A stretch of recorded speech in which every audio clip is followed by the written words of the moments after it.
With our main man, Mike, sporting stars in his eyes from the moment he saw 11, you just had to know it was only a matter of time before the rest of the boys had a love interest of their own. What we didn't know that would come in the form of a rambunctious ginger skateboarder with sarcasm as their second language.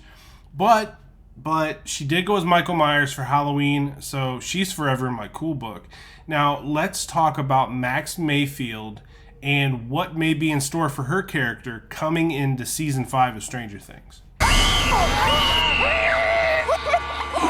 Holy shit, you should have seen the look on your faces. All looks well for a nighttime hangout session at the local arcade for our four favorite boys. Happy to have Will back, until of course they notice that their favorite video games all have a new high score belonging to someone calling themselves Mad Max. Now panic sets in for all four of these guys, and they gotta figure out, that's their new mission. They have to figure out who this video game vanguard is. Now, to my surprise, this mystery was solved right away once an annoyed redhead named Maxine stormed into their classroom the very next day.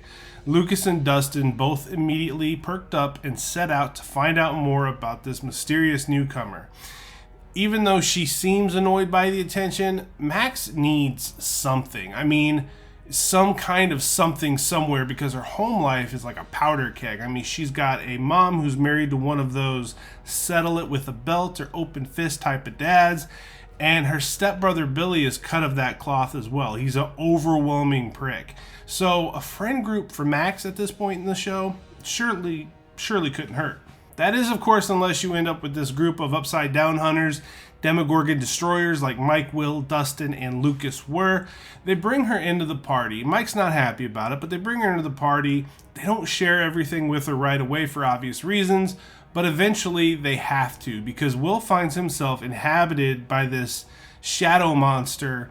Naturally, when Lucas explains this to her in the arcade, Max doesn't buy into any of it. We get that awesome scene out by the abandoned bus where they find themselves under siege by these demodogs, these new creatures that, of course, Dustin was raising one of them, but they are all descending upon these kids, and Max looks up at the hatch of the bus and she stares right into the throat of one of these things. Now, it's hard to ignore what you're being told when you're staring right at a literal horror story.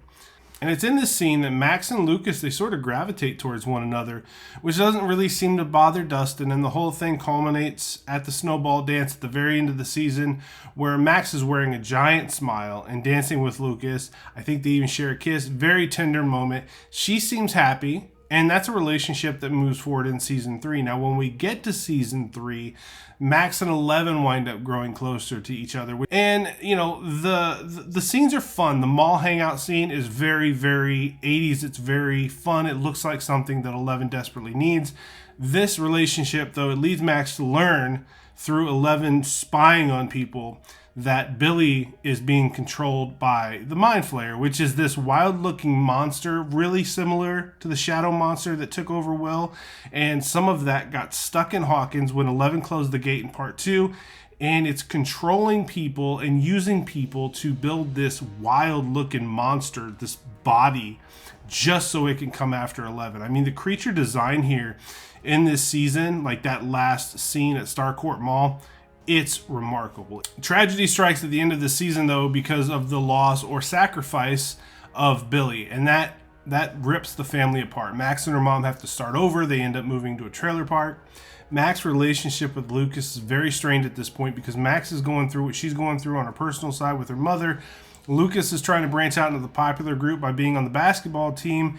And, you know, Max is getting these headaches and she's getting these nosebleeds. And this is what leads us to find out that Season 4's new big bad guy, Vecna, has Max under what we would come to know as Vecna's curse, which is shown to us through the deaths of these three new characters that we never met before, but the death of each one of them is so graphic, so grotesque. And the last thing you want is for this to happen to Max, because we love Max. Now, this bands the team back together again, and with the help of Kate Bush's running up that hill, she slips through Vecna's gnarled fingers quite a few times. I mean, the season ends, though, with Max in the worst kind of way, and Lucas cradling her body, blood running out of her white eyes, and Lucas is just sobbing uncontrollably. It was a hard way to end that season.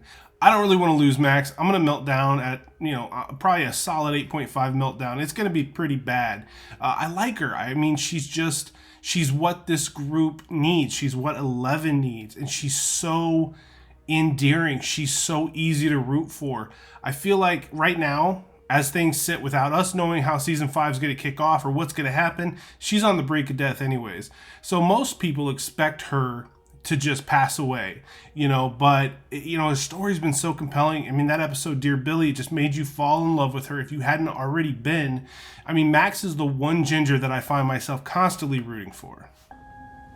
No, I don't need you to reassure me right now and tell me that it's all gonna work out, because people have been telling me that my entire life, and it's almost never true. It's never true. I mean, of course, this asshole curses me. Should have seen that one coming.